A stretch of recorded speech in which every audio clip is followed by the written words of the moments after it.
খবর 24 সাথে আপনাকে স্বাগত। নতুন নতুন খবর জানার জন্য আমাদের চ্যানেলে চোখ রাখুন। মহারাষ্ট্রের মুখ্যমন্ত্রী হিসাবে শপথ নিয়েই বদলা নয় বদলের বার্তা দিলেন বিজেপি নেতা দেবেন্দ্র ফডনবিস। তার নেতৃত্বাধীন মহাজোটী সরকারের ভবিষ্যতের রূপরেখাও স্পষ্ট করলেন তিনি। বৃহস্পতিবার বিকেলে শপথ গ্রহণের পর সন্ধ্যায় সাংবাদিক বৈঠক করেন তিনি। সেখানেই তিনি বলেন, বদলের রাজনীতি হলেও প্রতিহিংসার রাজনীতি হবে না। 2019 সালের বিধানসভা ভোটের পর থেকে একাধিক রাজনৈতিক ভাঙা গড়ার সাক্ষী মহারাষ্ট্র। সেই প্রসঙ্গ উল্লেখ করে ফডনবিস বলেন, গত 5 বছরে আমরা বহু বদল দেখেছি। আমরা আশা রাখতে পারি তেমন বড় কোনো ঝুঁকি ভবিষ্যতে হবে না। অনেকেই মনে করছেন, এই মন্তব্য করে ফডনবিস ইঙ্গিত দিতে চেয়েছেন যে শাসক জোটের 3 শরিক দলই ঐক্যবদ্ধ থাকবে।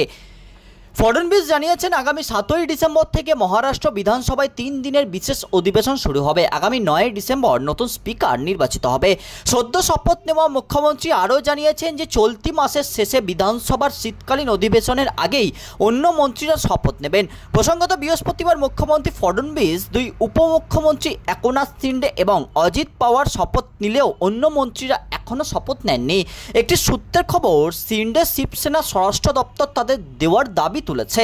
ওই সূত্রের দাবি, বিজেপি শিন্ডে সেনার এই প্রস্তাবে সম্মত নয়।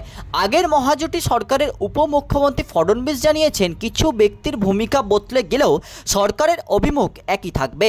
288 আসনের মহারাষ্ট্র বিধানসভায় কংগ্রেস, শিবসেনা, এনসিপির জোট মহাবিকাশ আঘাড়ির 50টি আসনও পায়নি।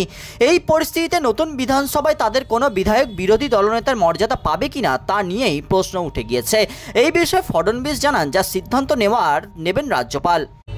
এক্ষেত্রে সরকারের কোনো ভূমিকা নেই। মহারাষ্ট্রে বিধানসভা নির্বাচনের ফল বিশ্লেষণ করতে বসে ভোট পণ্ডিতদের একাংশ জানিয়েছেন, লটকি বহিন যোজনার মাধ্যমে মহিলাদের হাতে নগদ টাকা তুলে দেওয়ার প্রকল্পই সাফল্য এনে দিয়েছে মহাজোটীকে।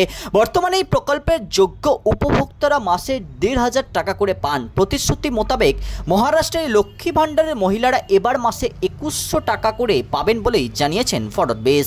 ব্যুরো রিপোর্ট, খবর 24/7।